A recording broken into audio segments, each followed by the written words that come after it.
Good morning, good afternoon, good evening, wherever you are, from a very cold Washington, D.C.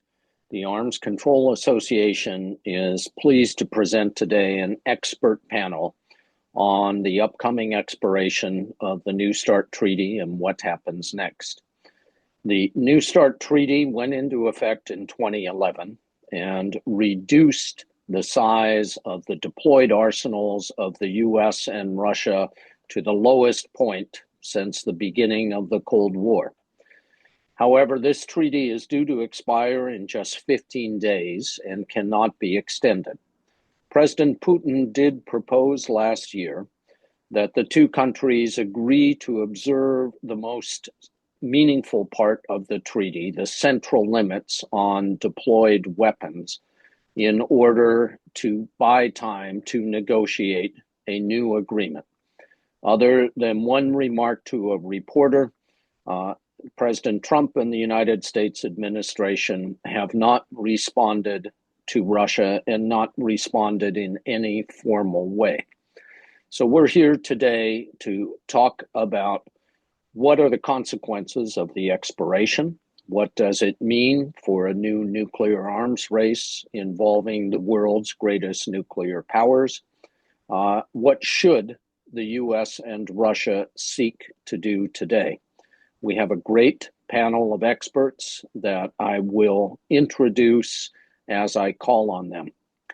To start off the conversation, I want to call on Rose Gottemoeller, former Undersecretary for Arms Control and International Security in the State Department, former Deputy Secretary General of NATO, and of course, among her many lasting contributions to world security, she was the lead negotiator for the New START Treaty.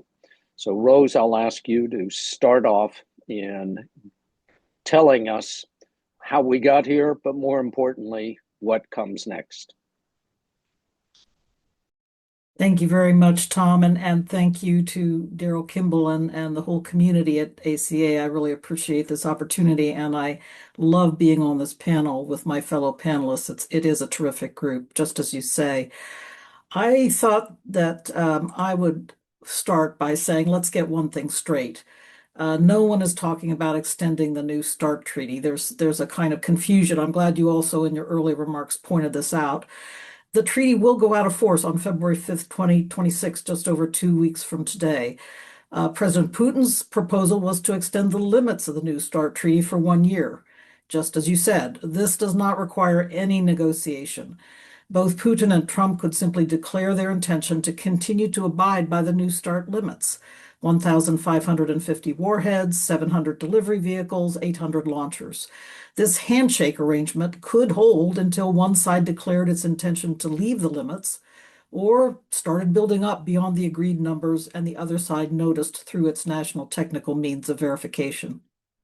I don't know what Washington will do, although we did hear a couple of weeks ago when President Trump gave an interview to the New York Times that he wants to negotiate a better treaty. Good. There have been plenty of complaints that New START does not limit non-strategic nuclear weapons, nor does it limit so-called Russian exotic systems. It was not designed to do so. Our goal has always been to take up non-strategic nuclear weapons in the next negotiation, as called for in the resolution of ratification of New START. And the exotic systems have appeared on the scene since New START entered into force, so of course they must be accounted for in any future treaty. So as President Trump says, we can do a better treaty, bearing in mind that every one of our strategic arms control agreements improved on what went before it. That's how we've been able to go from 12,000 deployed warheads on both sides in 1994 to 1,550 under New START. Meanwhile, Russian Foreign Minister Lavrov stated yesterday that Russia remains committed to maintaining the treaty's numerical limits for another year in order to avoid a vacuum in strategic stability, provided the United States reciprocates. This, he explains, is intended as a cooling off period during which tensions could be reduced and conditions created for more substantive discussions. Also good. But clearly, we have to be worried about the modernization of Chinese nuclear weapons that is underway. A point that I stressed in my December 10th testimony to the Senate Foreign Relations Committee is that a one-year extension of New START limits would not prejudice any of the vital steps that the United States is taking to respond to the Chinese nuclear buildup.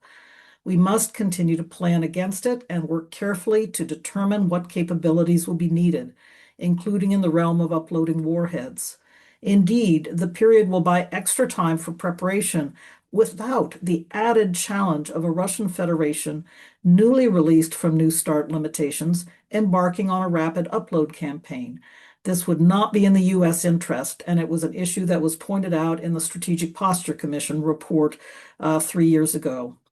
My bottom line is that it does not serve U.S. national security interests to have to plan and prepare for the Chinese worst-case scenario while simultaneously facing a rapid Russian upload campaign.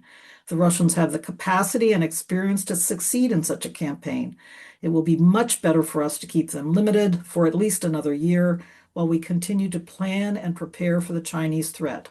Again, remaining under New START limits for a year does not prejudice our planning and preparations to upload. The United States, of course, must address the Chinese nuclear buildup. It will be a long-running challenge in the 21st century. The Chinese are fiercely reluctant to engage the issue, not wanting to limit or reduce their nuclear forces until an uncertain point in the future. Either they want to build up to the levels of the United States and Russia, thus creating the two nuclear peer problem that so worries Washington, or they want to wait until the United States and Russia come down to their level, which is their canonical talking point. But although they refuse to discuss limitations or reductions, they seem much more open to conversations about constraining nuclear risks. For that reason, the twin challenges of nuclear proliferation and missile defense will perhaps be one way to open up a conversation with the Chinese. That is why, if I could get to the table tomorrow with Russia and China, indeed with the P5 as a whole, I would have two priorities. The first, in the spirit of preventing holding back nuclear proliferation, would be to begin a serious discussion of permitted activities under the nuclear testing moratorium. Clearly, we may have different understandings of what is permitted, and we should discuss these differences in a technical and professional way, out of the public spotlight, in the interest of achieving the reciprocity that is so important to President Trump. And we should work on a new joint verification experiment, drawing on the legacy of the 1988 joint verification experiment, in order to bolster mutual understanding of and predictability about permitted activities under the moratorium. The second priority would be to get down to business talking about the integrated air and missile defense requirements that we all will have, given the wide missile proliferation that is evident in the Ukraine war and in other current conflicts, even among non-state actors, the Houthis in the Red Sea. We must think hard about how to build defenses against drones and missiles in multiple ranges while ensuring that our strategic nuclear forces remain a viable means to deter nuclear attack on our homelands. This is a common problem that affects all states deploying strategic offensive forces, not just the United States and Russia. I am not, and I repeat, I am not talking about negotiating a new ABM treaty. I am talking about how to sustain the viability of strategic offensive deterrence while deploying capable integrated air and missile defenses. Perhaps it is new technologies that will help us here. Perhaps it is clarity and information sharing about the nature of the defensive systems being deployed. But speaking candidly about what is needed to defend will be important to all states deploying strategic nuclear deterrent forces. As the Strategic Posture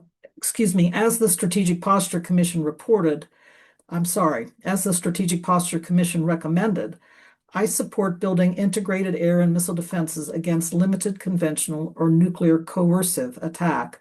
I do not support expending our national resources attempting to build for the United States a comprehensive strategic defense system, such as the Star Wars program that President Reagan launched in the 1980s. It would be a resource sink and destabilizing, fueling a nuclear arms race. Well, Tom, I put a lot of issues on the table, but thank you for the opportunity, and I look forward to our discussion. Thank you very much, Rose. I know there will be questions.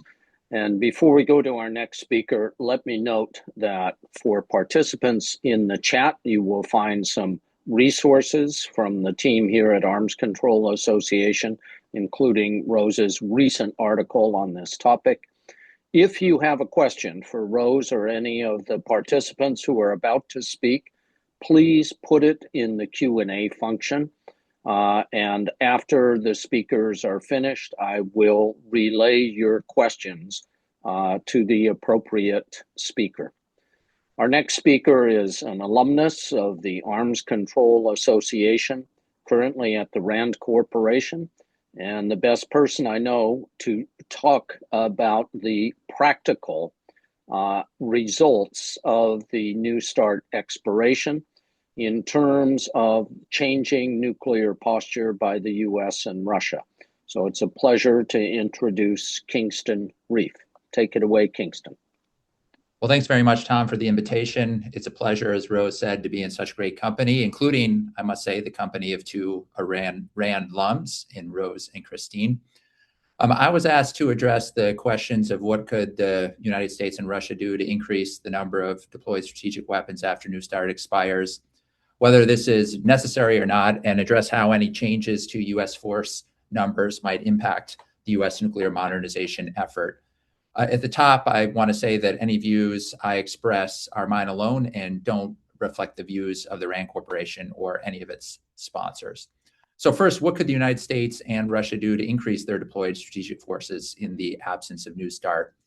On the U.S. side, current U.S. force structured modernization programs are pegged to the treaty, but several of the actions the United States took to meet the treaty limits can be reversed.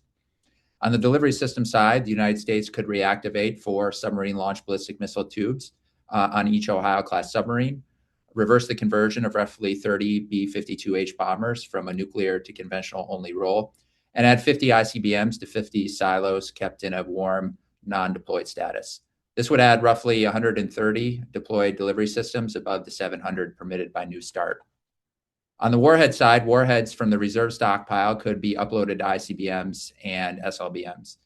And the number of bomber weapons fielded at bomber bases could also be increased. So at the high end, based on open source estimates, the United States could roughly double the number of deployed ICBM and SLBM warheads and number of bomber weapons at bomber bases relative to the New START limit of 1,550 deployed warheads. But we couldn't do this overnight. It would take time. Ballistic missile submarines would need to be augmented around their patrol schedules, which could take months. Uploading ICBM warheads would take longer and present complex logistical challenges for the Air Force. For its part, Russia could also upload warheads in the absence of the treaty, as Rose indicated, though not necessarily by as much as the United States per open source estimates. There appear to be limits on how many delivery vehicles Russia could add, at least until the Sarmat or Poseidon and Skyfall, if you want to count those, are ultimately fielded. Russia could add about 800 or so warheads on existing delivery systems at the high end, also per open source estimates. How quickly Russia could upload is also uncertain, though the open source estimates suggest a similar time frame as the United States. So I think the bluff here is that each side could add a significant number of warheads to their deployed arsenals, though in the US case, not much within a year. Whether significant uploading would meaningfully impact the targeting requirements of each side is less clear. But in the absence of the predictability of the treaty, each side could be incentivized to plan for the worst, or to increase their deployed arsenals to show toughness and resolve, or to search for negotiating leverage in follow-on negotiations. But on the US side, the biggest driver, as Rose also indicated, of a potential increase is the belief that more forces are required to counter China's nuclear transformation, which gets to the second question I was asked to address: is a US increase necessary? Let me start by saying that what I have to say about this question is far less important than what the Trump administration has to say. And the administration has said very little to date, and we will see if that changes in the days and weeks ahead. But the strategic context here is the United States previously had to deter only one nuclear peer, treating China as a lesser included case. Now we must potentially prepare to face Russia and a far more formidable nuclear China. And there is also concern the two could coordinate or act opportunistically in aggressing against the United States. According to several former government officials, more U.S. deployed strategic forces are needed to fulfill the damage limitation objective in U.S. strategy. These officials have mostly argued only a modest near-term increase to the deployed ICBM and SLBM forces necessary, mainly to promptly hold at risk the 320 new ICBM silos China has recently constructed. I think supporters of expanding the arsenal are correct. There's nothing magical or sacrosanct about 1,550 warheads, and that New START was negotiated in a world that has changed markedly over the past 15 years. Yet I think there are other considerations relevant to whether an increase is needed. First, analysis conducted during President Obama's second term concluded that roughly 1/3 fewer deployed weapons below the New START level could still satisfy core U.S. targeting objectives. If the U.S. arsenal is more than enough for deterrence against Russia, that suggests some available headroom to address growth in China's force, at least in the near term.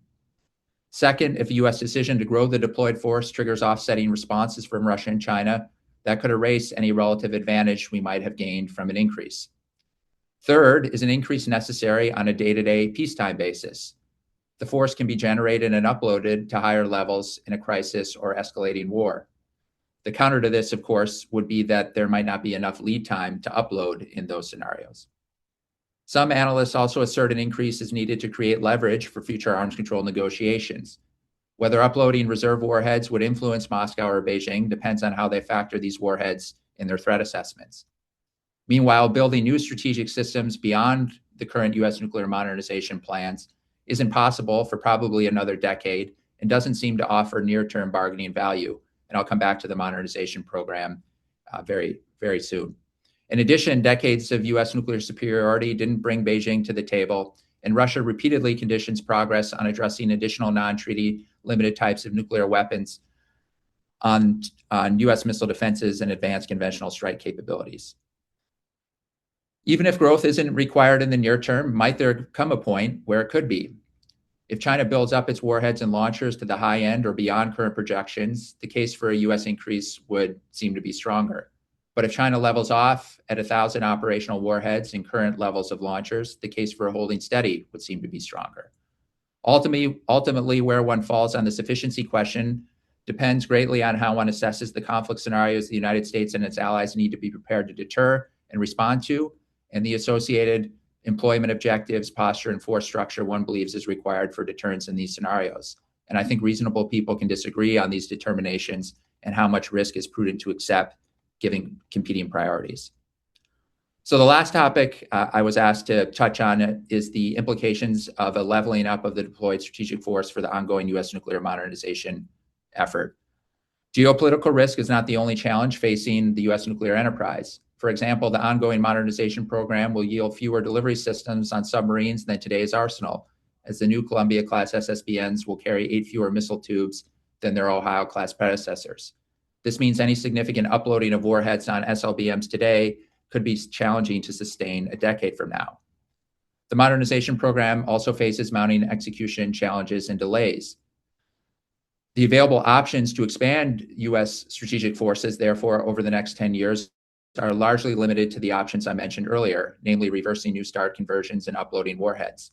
New delivery systems beyond existing modernization plans can't be fielded until the mid to late 2030s. A 2020 Congressional Budget Office report found that uploading several hundred strategic warheads to the deployed force would entail limited extra costs, but purchasing additional delivery systems would present a bigger cost burden, though how big would depend on the scale of the expansion.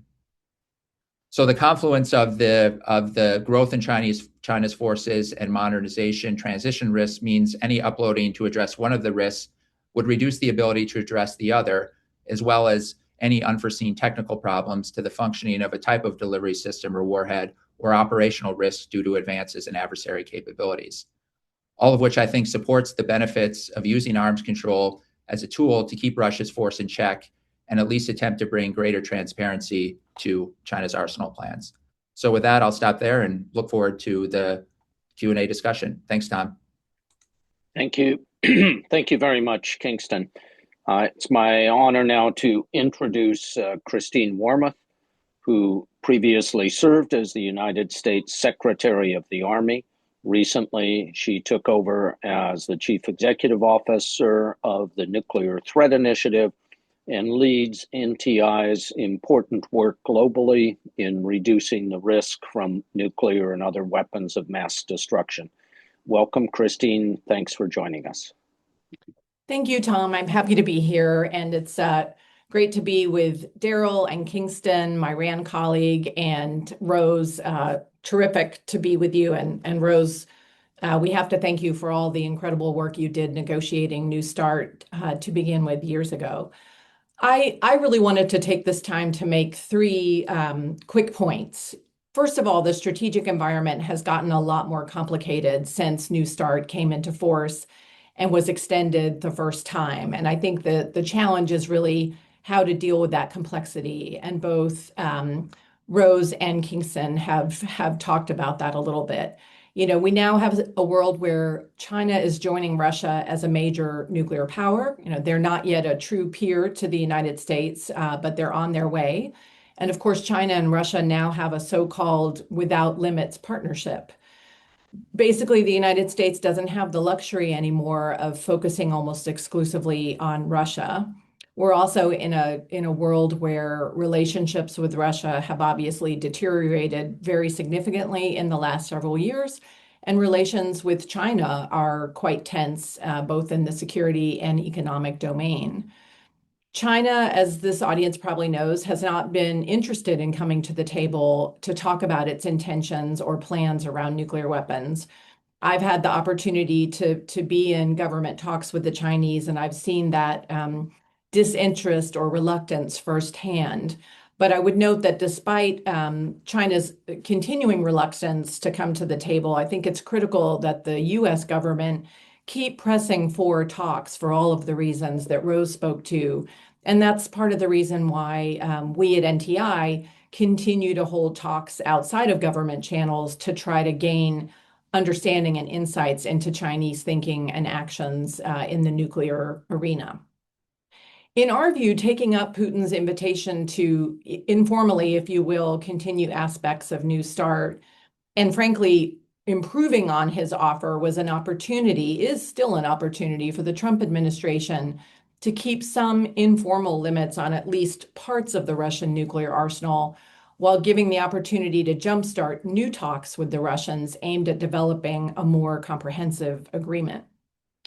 NTI feels that there are real advantages to keeping those numerical limits in place, as well as restarting data exchanges and other things that were associated with the treaty, while we're seeking a more forward-looking arrangement, particularly when that agreement would be a handshake deal, as Rose said.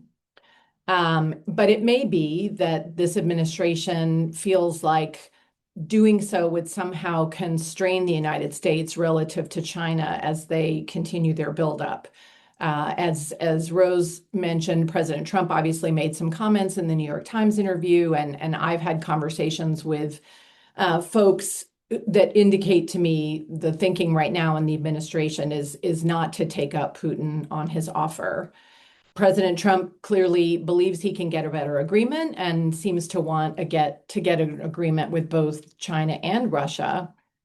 And certainly agreements with Russia and China would be highly preferable to a three-way arms race. But it's worth noting, and Undersecretary and Ambassador Gottemoeller would know better than anyone, that successfully completing these kinds of agreements is very challenging, very time-consuming, and requires high-level attention at a time when the administration has put a lot of other issues on its plate. But that said, public support for a new deal that reduces or at least maintains current nuclear weapons levels is sky high. NTI and Rethink commissioned a YouGov poll that shows that 91% of Republicans and Democrats support negotiating a new deal. And that same poll also shows that there's deep bipartisan concern that removing limits on Russian and US nuclear arsenals would make the United States less secure. So I hope the Trump administration does act quickly on President Trump's long-held concerns about the dangers of nuclear weapons and does everything it can to get work underway to pursue the better agreement that he would like to see us secure. My second point is that New START expiration without follow-on talks with either Russia or China will increase strain on the United States' extended deterrence posture, the so-called U.S. nuclear umbrella. And the prospect of an arms race is going to exacerbate that strain. The current administration has a very transactional approach, whether it's dealing with allies and friends or adversaries.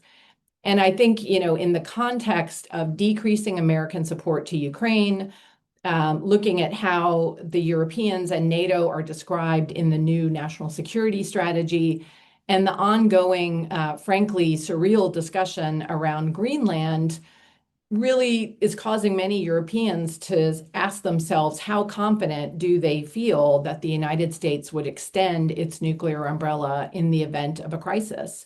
And I think you see that anxiety being expressed in renewed conversations in some European countries about whether they should have nuclear weapons in some way. Similarly, as someone who spent a lot of time in both North Korea and Japan and other countries in the Indo-Pacific talking about the state of extended deterrence over the last 10 years, my sense is that our allies in the Indo-Pacific are only growing more nervous, not just because of China's growing arsenal and the North Korean program, but also because they see the United States transactional approach playing out both in the European theater, but also closer to them in the Indo-Pacific.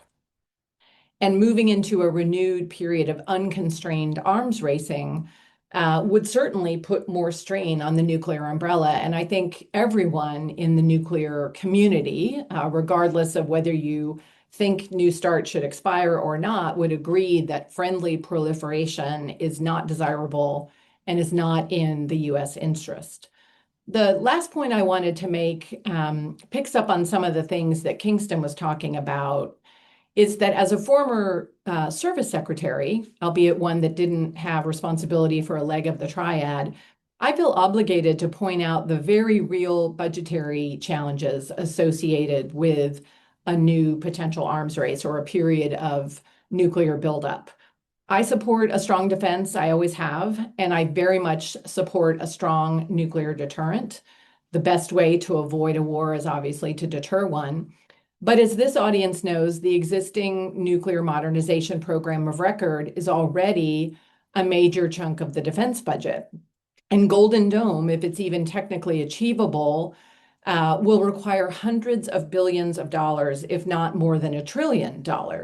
And there are also many other pieces of the defense budget that need to be better resourced. And a lot of Americans, whether red or blue, would tell you that there are a lot of domestic issues that require serious investment. So we shouldn't take lightly as we contemplate the road ahead or underestimate the broader trade-offs that would be required to embark on some sort of period of new nuclear buildup. We need to do what's needed to ensure we have a strong nuclear deterrent that addresses the dynamics of the world today, a more complicated world, and of the world that's coming. But I feel strongly we should do everything we can to put in place nuclear guardrails wherever possible and engage in risk reduction initiatives at every reasonable opportunity. And I hope that both of those dimensions will be an important part of the conversation going forward. Thank you very much, Christine. I'm especially interested in the statement that NTI has issued about the polling results showing that voters of all across the spectrum favor limits on nuclear arsenals. And I encourage everyone to look in the chat for a link to that report. Final speaker is my colleague at the Arms Control Association, Daryl Kimball, the Executive Director of ACA. Your turn, Daryl. Well, thank you very much, Tom. Thanks everybody for joining us. I'm in agreement with my colleagues about a number of the key points that they've made. I want to add a few factual points and suggestions about the way forward. The day after the expiration of New START, February 6th, will, of course, look a lot like February 5th. in day-to-day terms. But we need to recognize that this is a real potential turning point in the history of U.S. and global efforts to reduce and eliminate the nuclear risk, because for more than 5 decades, the United States and Russia have observed mutual limits on their long-range arsenals. They have negotiated other multilateral arrangements to end nuclear testing and prevent proliferation. But the essential U.S.-Russian effort to cap and reduce their arsenals is at severe risk right now. 7 U.S. presidents from Nixon to Obama have negotiated agreements. Even Gerald Ford and, of course, Joe Biden, when he extended New START with Vladimir Putin in 2021, have contributed to this. But so far, after 6 years in the White House, President Trump has failed to make substantial, tangible progress to achieve his goal of denuclearization, which he repeated several times since taking office in his second term since January. And he's also complained about, and he's correct, the high cost of nuclear weapons, and he's noted the devastating impact of any nuclear conflict. And so it is with more than disappointment that the White House has not yet formally replied to the September 22nd Kremlin offer to observe the central limits of New START. And worse yet, even though President Trump is interested in engaging China in the nuclear arms control and disarmament process, which they should be involved in, there is no indication so far that the Trump administration, his team, have actually proposed talks with the Chinese side since taking office in January. And of course, the Chinese have not publicly proposed this either, though our private conversations with senior Chinese officials indicates that they are open to such discussions. And worse yet, instead of advancing denuclearization, we of course have seen in the last year President Trump expand the already costly plans to modernize and upgrade the U.S. arsenal. He suggested the United States might resume nuclear testing for the first time since 1992.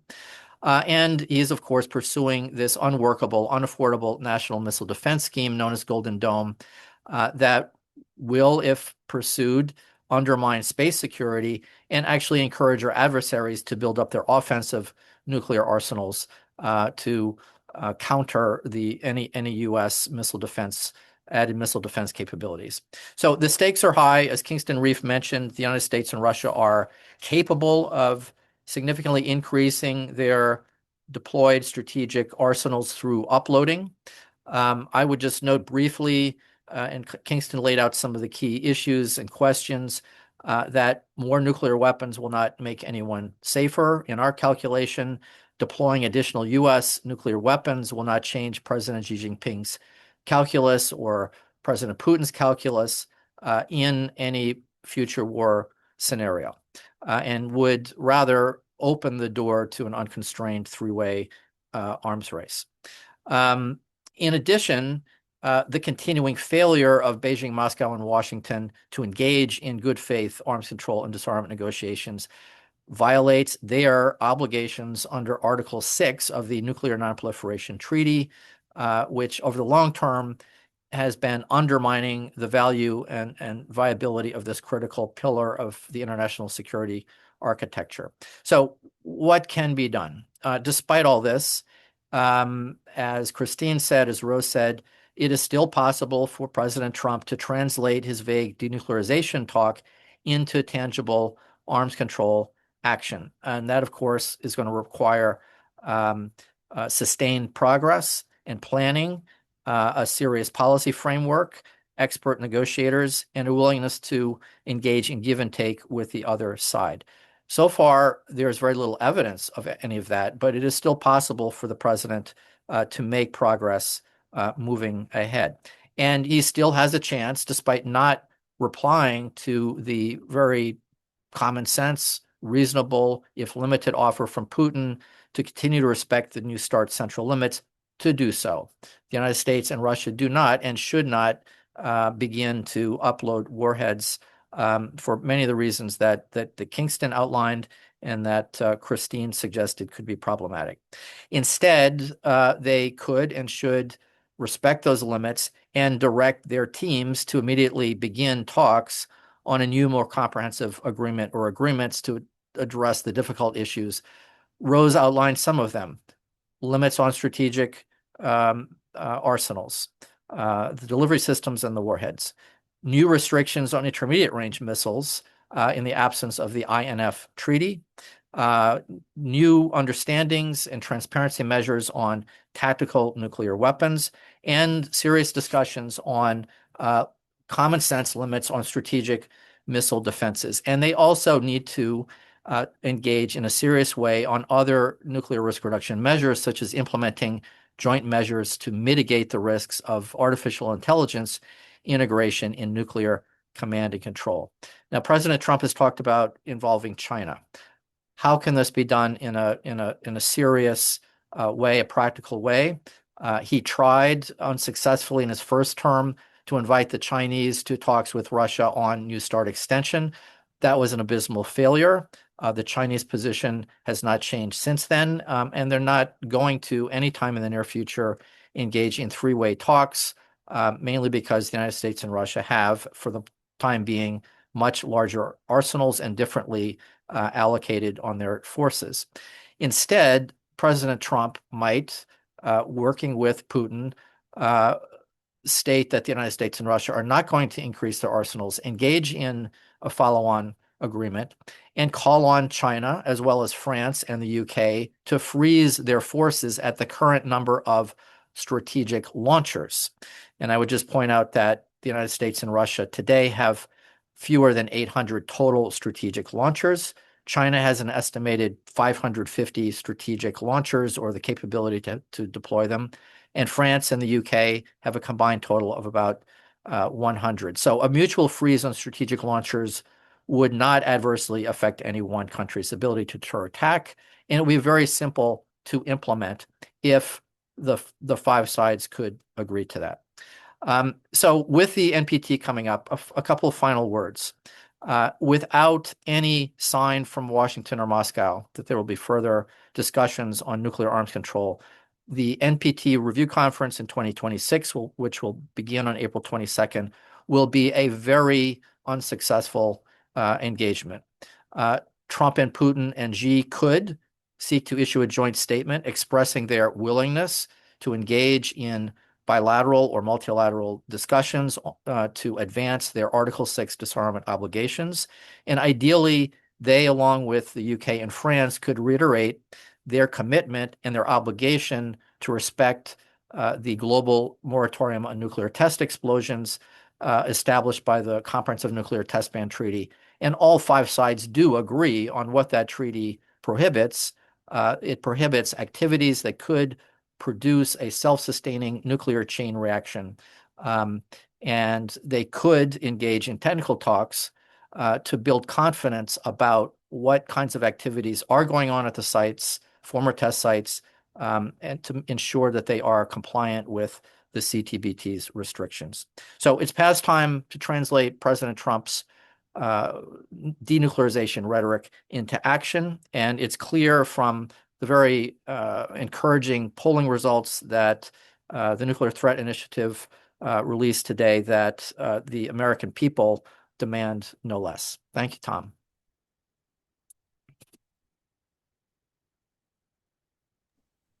Thanks very much, Daryl. There are a number of excellent questions in the Q&A, and if the speakers can be brief, we'll get to several of the questions, each of them, many of them, worthy of their own 1 hour discussion, but we don't have time for that today. Let me ask Rose first, is there any possibility that the US and Russia, is it feasible to have a more streamlined agreement such as the 2002 Treaty of Moscow? Could a less detailed framework serve to stabilize the environment for future arms control? And is such a deal even possible, even negotiable under today's circumstances? Well, it is a good question whether it is negotiable given the continued difficulties over the war, Russia's war of aggression in Ukraine. I know that this issue supposedly is being worked hard at Davos today, but Greenland is dominating the agenda at the moment. So that's a problem for all of these issues, including constraining and controlling nuclear weapons, as they're getting crowded out by other issues on the agenda. But very briefly, of course, the presidents could decide to do a much more streamlined treaty. But the good thing about SORT was that it came into force alongside the START Treaty, the so-called Strategic Arms Reduction Treaty, sometimes called START 1. And so the monitoring and verification regime of the START Treaty, the implementation regime, was used essentially to implement SORT. And if there's no longer any monitoring and verification regime, as there will not be once New START goes out of force, it's up to the presidents to decide, do they want to depend only then on national technical means of verification?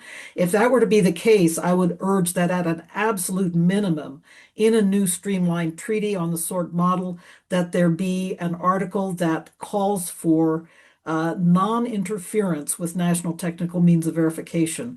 I'm a bit concerned that is going away now. We've had it since the first SALT agreement back in 1972 with regard to strategic offensive forces. So if non-interference with NTM goes away, we could have a serious problem.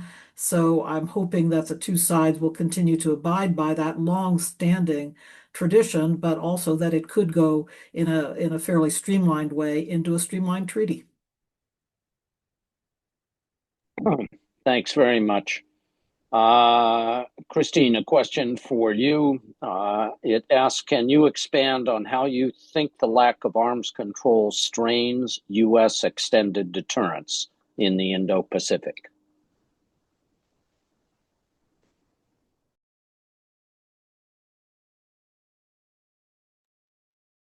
You're on You have to mute. unmute.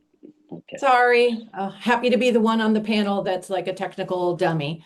I think there are a few different ways that New START going away puts more strain on the U.S. nuclear umbrella, even in the Indo-Pacific.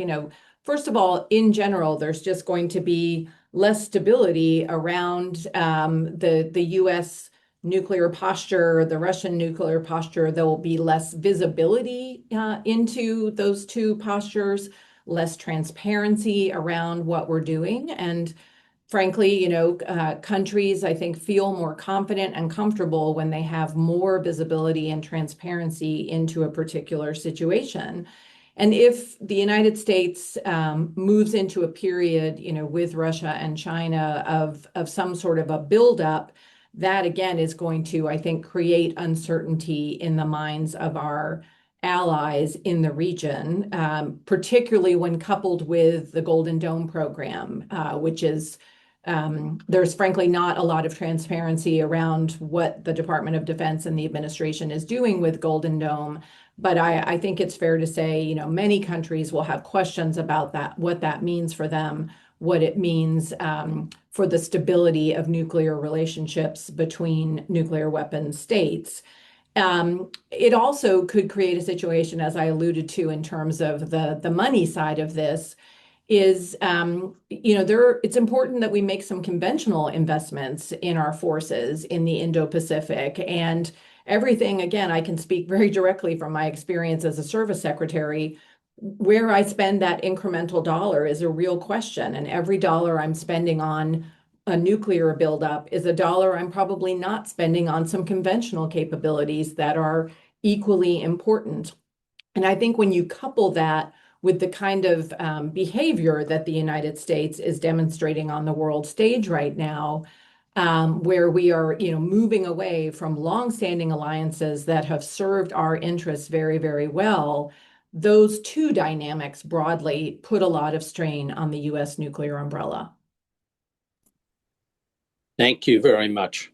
Let me turn to Kingston. There's a couple of questions in the Q&A about the size of the U.S. arsenal. One is about the plans for building new silos for the new ICBM, the Sentinel. And then there is also a question that I think a lot of ordinary citizens ask. Given how enormously destructive US and Russian and Chinese nuclear weapons are, what is the justification for insisting that we must have more than 1,000? I give these very simple questions to you, Kingston. Well, thanks, Tom, very much. I'll try to be brief, given that we're getting close to the end. So, on the first question, with respect to Sentinel and the fact that the United States, the Pentagon, the Air Force are going to have to rely longer on Minuteman III than initially planned, and what that means for how many warheads the United States could upload to the ICBM force. The questioner asked, isn't, given that we have 400 deployed ICBMs and each ICBM could reportedly carry 3 warheads, doesn't that mean we could upload more, especially if you add the 50 that are currently in a non-deployed status? I think it's slightly more complicated than that, because the Minuteman III, there are 2 warheads for the Minuteman III, the W-78 and the W-87. And as I understand it, the reentry vehicle for the W-78, the Minuteman III can accommodate 3 of those reentry vehicles, but for the W-87 can only accommodate 1 W-87 reentry vehicle. So the math isn't quite as simple as number of ICBMs times 3. And then the other limiting factor is that there are a limited number of operationally available W-78 and W-87 warheads that would put a cap on how many warheads could be uploaded. And the final thing I'll say on this is I don't think we know exactly in the open source how many warheads the Sentinel missile is going to be able to carry when it is fielded. So we may have to wait and see on that one. With respect to the very easy how much is enough question that was raised in the chat.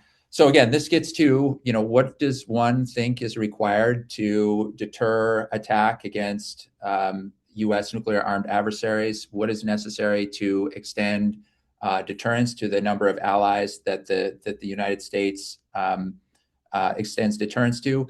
And then in particular, what is necessary to meet U.S. objectives, such as they are in the event, God forbid, deterrence fails?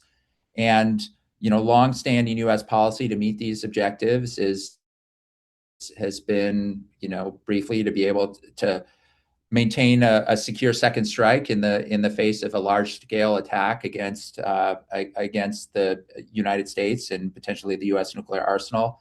And also to be able to target adversary nuclear forces and to limit damage to the United States in the event deterrence fails. And so what does one believe is required to achieve that? Does one think, well, it's necessary to be able to limit damage against the forces of both Russia and China? If one believes that, given that China's forces are growing, then that could potentially put upward pressure on the New START force. And the Strategic Posture Commission that Rose served on discussed this in some detail. But if one thinks that those objectives are not required for deterrence, that adversary nuclear forces don't need to be targeted, or the damage limitation objective doesn't need to be achieved against 2 adversaries, perhaps it's only necessary against 1, then there is potentially less pressure put on the current U.S. nuclear arsenal. So I know that's not a particularly satisfying response. You're right to note the incredible destructive power of even one nuclear weapon, but those have been some of the key considerations in U.S. policy as it pertains to the how much is enough question. Thank you very much, Kingston. I know it's complex, and I'm glad you're here.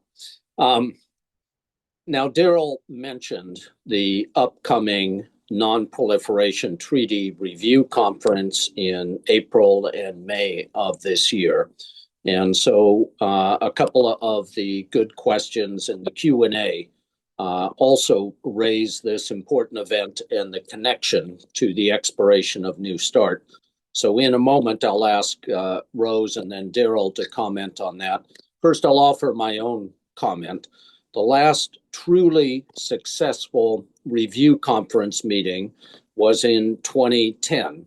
And a big part of the success of that meeting was the fact that Undersecretary Gottemoeller and her team had completed negotiation of the New START treaty. It is hard to think of an event short of an actual nuclear war that would be more damaging to the credibility of the 5 nuclear weapon states at the review conference than simply letting this treaty disappear with nothing to put in its place. My own view is that none of the 5, certainly including the United States and Russia, have met their legal obligation for good faith negotiations on nuclear limits in the last 10 years. And while I don't think that the treaty is fragile and will shatter as a result of this, there's no question that expiration will put additional strain on making meaningful progress at the review conference in April and May. So I'll stop there and ask first Rose and then Daryl to add any comments about the non-proliferation treaty. All right. Thank you very much, Tom. And I'll just begin by saying Tom and I disagree on this matter of, whether the United States, in our case, is fulfilling its legal obligations. I mentioned in my remarks that since the first Strategic Arms Reduction Treaty entered into force in 1994, we've gone from 12,000 deployed warheads down to 1,550 deployed warheads. We are at a halting point now, and I think it's an inflection point. And we all recognize that this review conference is going to be extraordinarily difficult because it seems that the nuclear weapon states under the NPT are not continuing to negotiate reductions, but are all tempted to build up. And so we see, frankly, the Chinese actively and intensively building up. So it is a very difficult moment for the treaty, and I don't want to shortchange that. But I do think that there have been considerable efforts toward nuclear disarmament, including through implementation of the New START treaty. So that said, what would I do about it? I would take 2 courses of action, and I called for a couple of them in my remarks. That is, people have scorned the P5 process, but it does seem to be a format and a venue that all can agree on, including the Chinese, and that we need to take advantage of that now in the run-up to the NPT review conference. I'm a bit concerned, again, that the current administration seems to be shortchanging it.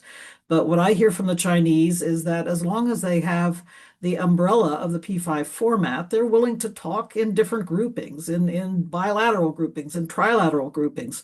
We know the Russians are going to insist on the UK and France being more present in these kinds of discussions. But if there can be a certain vitality injected into the P5 grouping to show good faith to continue to implement the NPT, I think we could inject some energy also into the NPT review conference. The other thing I will say, and I've been very pleased to watch it, we saw it today in Davos with Mark Carney, the Canadian PM's wonderful speech, and I completely endorse it, about the role that middle powers must play now to continue to drive forward on international regimes and international arrangements that bring predictability to all.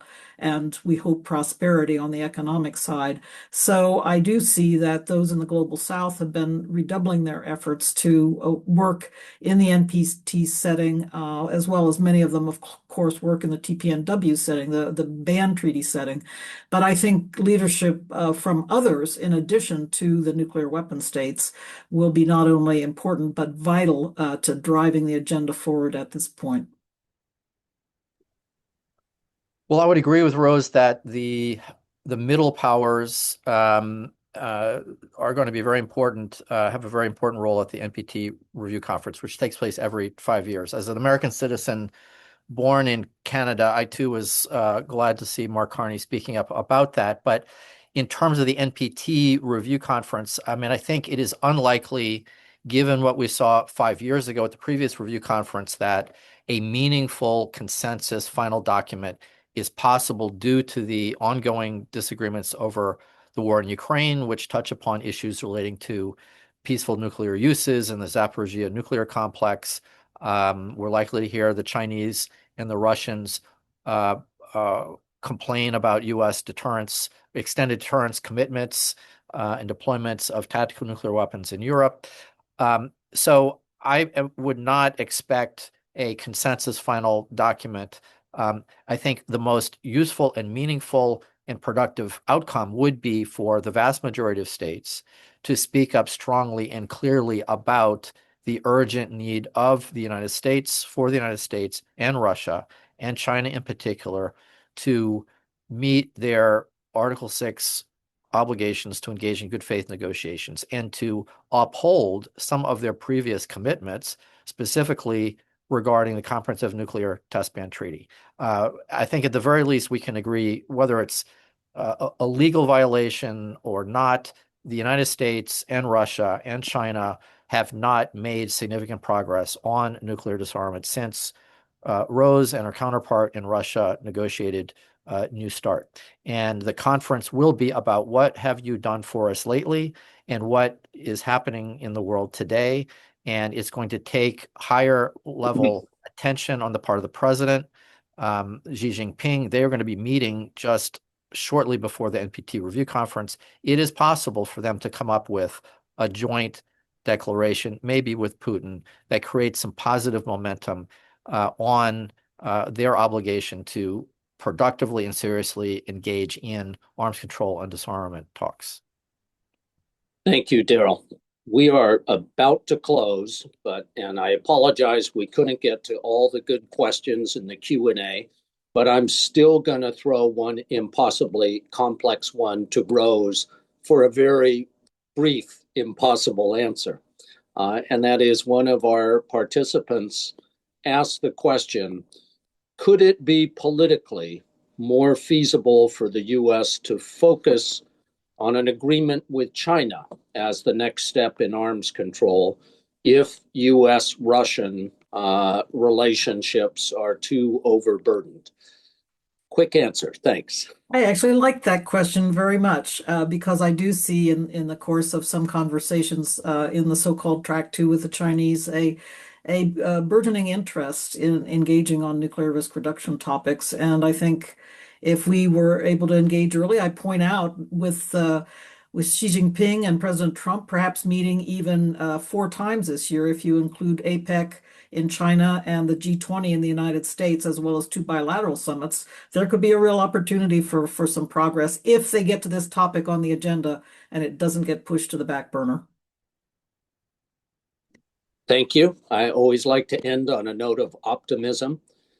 Before I thank our panelists, let me note for everyone that a recording of this session will be available on the armscontrol.org website within a day or 2, perhaps less.